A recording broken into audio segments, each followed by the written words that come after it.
आज की सबसे बड़ी खबर यह है कि रशिया के राष्ट्रपति व्लादिमीर पुतिन के आधिकारिक निवास पर ड्रोन्स के जरिए एक बड़ा हमला करने की कोशिश हुई है। यह एक ऐसा हमला है जिसकी इस समय पूरी दुनिया में चर्चा हो रही है।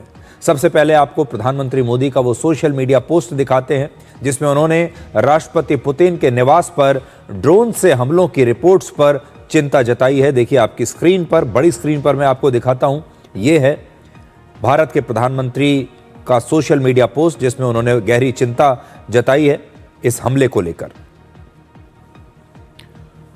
रशिया का आरोप है कि यूक्रेन की सेना ने 28 और 29 दिसंबर की रात लंबी दूरी के 91 ड्रोन्स का इस्तेमाल करके यह हमला किया है और यह हमला रशिया के नोवगोराद प्रांत में हुआ है। लेकिन रशिया की सेना के एयर डिफेंस सिस्टम ने इन सभी ड्रोन्स को नष्ट कर दिया और इसमें रशिया का कोई सैनिक घायल नहीं हुआ और ना ही किसी प्रकार का और कोई नुकसान इस हमले के दौरान हुआ है। यानी ये जो हमला है ये पूरी तरीके से नाकाम कर दिया गया।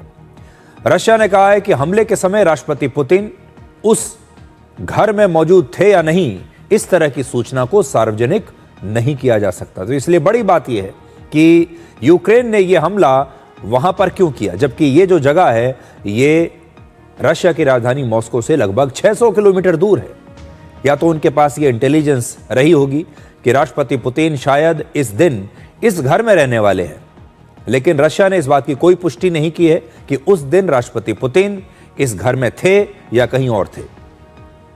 इस हमले के ठीक पहले 27 दिसंबर को और हमले के बाद 30 दिसंबर को राष्ट्रपति पुतिन ने मॉस्को के क्रेमलिन में अपनी कई बैठकें की हैं, कई मीटिंग्स की हैं।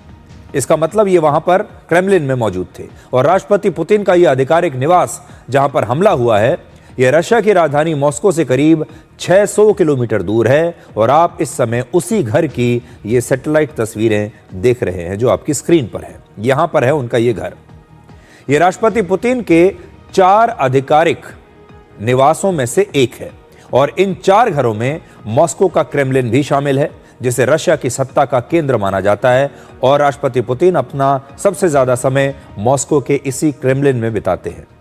मॉस्को के पास ही राष्ट्रपति पुतिन का एक और निवास है और वो है रशिया के सोची शहर में। तो उनके 4 आधिकारिक निवास हैं और उन 4 में से एक आधिकारिक निवास पर यह हमला किया गया है।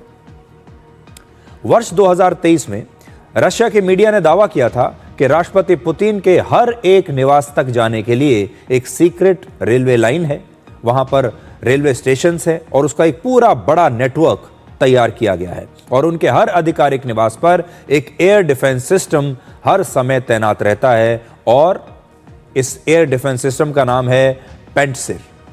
ये एक short range air defence system है जो 20 से 30 किलोमीटर की दूरी तक ड्रोन्स, मिसाइल्स, रॉकेट्स या किसी भी फाइटर जेट को हवा में ही नष्ट कर सकता है। और राष्ट्रपति पुतिन के जिस निवास पर हमला हुआ है वहां भी इसी तरह का एक एयर डिफेंस सिस्टम तैनात किया गया था और उस एयर डिफेंस सिस्टम ने इन ड्रोन्स को मार गिराया।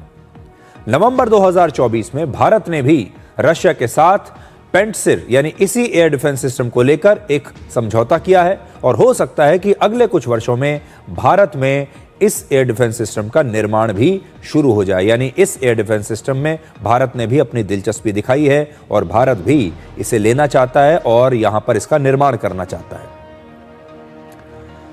तो पहली बात तो यह है कि रशिया के राष्ट्रपति व्लादिमीर पुतिन के एक आधिकारिक निवास पर बड़ा ड्रोन हमला हुआ है। 91 ड्रोन उसमें शामिल थे, लेकिन इस हमले को नाकाम कर दिया गया है।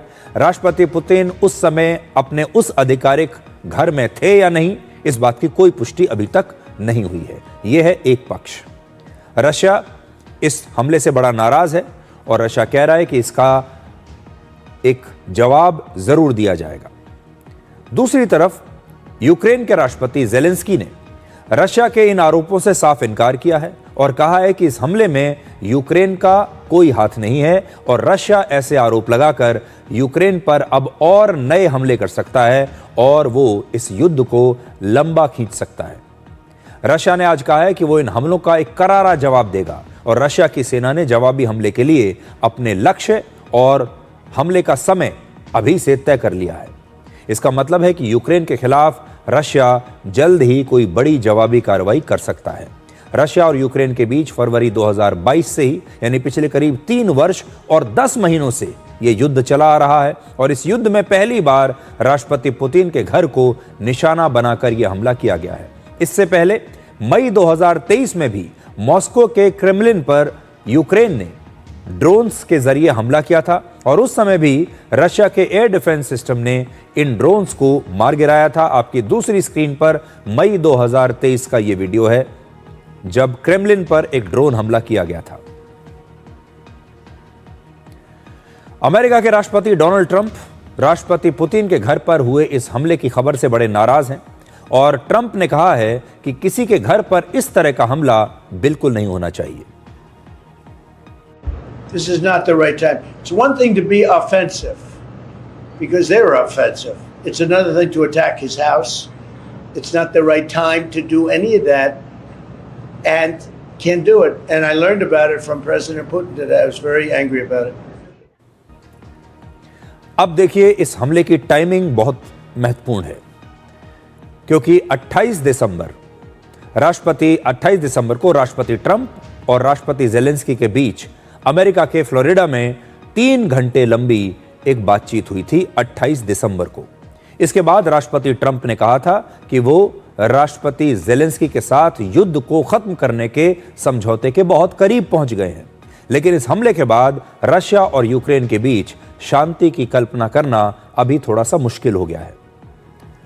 तो ऐसे समय में जब अमेरिका के राष्ट्रपति ये दावा कर रहे हैं कि ये युद्ध अब बिल्कुल समाप्ति की ओर है और रशिया और यूक्रेन के बीच अब समझौता हो सकता है, शांति समझौता हो सकता है, उसके 2 दिन के बाद ही इस तरह का हमला हो जाता है, उसके अगले दिन ही बल्कि। तो इससे जो शांति प्रक्रिया है इससे जरूर नुकसान पहुंचेगा। अब आपको बताते हैं कि राष्ट्रपति पुतिन के घर पर इस हमले के लिए यूक्रेन को ही जिम्मेदार क्यों माना जा रहा है। असल में क्रिसमस के मौके पर यूक्रेन के राष्ट्रपति जेलेंस्की ने अपने एक वीडियो संदेश में कुछ ऐसे शब्दों का इस्तेमाल किया था जिसे राष्ट्रपति पुतिन के घर पर हमले से जोड़कर देखा जा रहा है। राष्ट्रपति जेलेंस्की ने उस दिन कहा था कि today we all share one dream and we have one wish for everyone, may he perish. इसका मतलब है कि आज हम सभी का एक ही सपना है और हम सब की एक ही कामना है कि काश वो खत्म हो जाए। अब यहां पर वो कौन है, मे ही पेरिश, लोग इसका मतलब लगा रहे हैं कि यहां वो राष्ट्रपति पुतिन की बात कर रहे थे। Мрію, вона точно здійсниться. Сьогодні мрія у всіх нас одна. І бажання ми загадуємо одне на всіх. Щоб він сконав. Скаже кожен про себе. Але коли звертаємось до Бога, звісно, ми просимо. तो एक प्रकार से वो ये कहने की कोशिश कर रहे हैं अपने देश के लोगों को कि आप सभी अपने मन में एक ही कामना कीजिए, एक ही सोच रखिए कि वो बहुत जल्द खत्म हो जाए। अब वो कौन है ये अपने अपनी समझ के ऊपर निर्भर करता है। ये जो एक प्रकार की उन्होंने बात कही अपने इस वीडियो में, या आप कह लीजिए कि ये जो उन्होंने प्रार्थना की उस दिन, उसमें उन्होंने किसी का नाम नहीं लिया है, लेकिन रशिया का दावा है कि उस दिन राष्ट्रपति जेलेंस्की का इशारा रशिया के राष्ट्रपति पुतिन की तरफ था और वो उनकी मृत्यु की कामना कर रहे थे। और इस संदेश के 3 दिन के बाद ही राष्ट्रपति पुतिन के आधिकारिक निवास पर ड्रोन्स के जरिए यह हमला हो गया। तो ये एक बड़ी बात है और सबसे खास बात यह है कि जिस घर पर यह हमला हुआ है, यह घर मॉस्को से 600 किलोमीटर की दूरी पर है। उसी घर को क्यों चुना गया? राष्ट्रपति पुतिन का ये जो घर है, ये उनके मनपसंद घरों में से एक है। लेकिन क्या राष्ट्रपति पुतिन उस दिन अपने इसी घर पर मौजूद थे या फिर यूक्रेन को ऐसी कोई जानकारी मिली थी कि उस दिन वो यहां पर रहेंगे? हमले के समय राष्ट्रपति पुतिन वहां पर थे या नहीं थे, उनकी लोकेशन क्या थी, इसके बारे में अभी तक रशिया की सरकार ने कोई पुष्टि नहीं की है। लेकिन ये एक बहुत बड़ी घटना है। पूरी दुनिया के जो बड़े बड़े नेता हैं उन्होंने इस हमले पर चिंता जताई है, इस हमले की आलोचना की है। भारत के प्रधानमंत्री ने भी इस हमले पर अपनी गहरी चिंता जताई है। इसलिए ये हमला इस प्रकार का होगा कि अब आने वाले समय में जब ये नया वर्ष शुरू होगा तो इस हमले की चर्चा काफ़ी दिनों तक रहेगी और हो सकता है कि इस हमले के बाद रशिया की तरफ से भी कोई बड़ा हमला यूक्रेन पर हो जाए।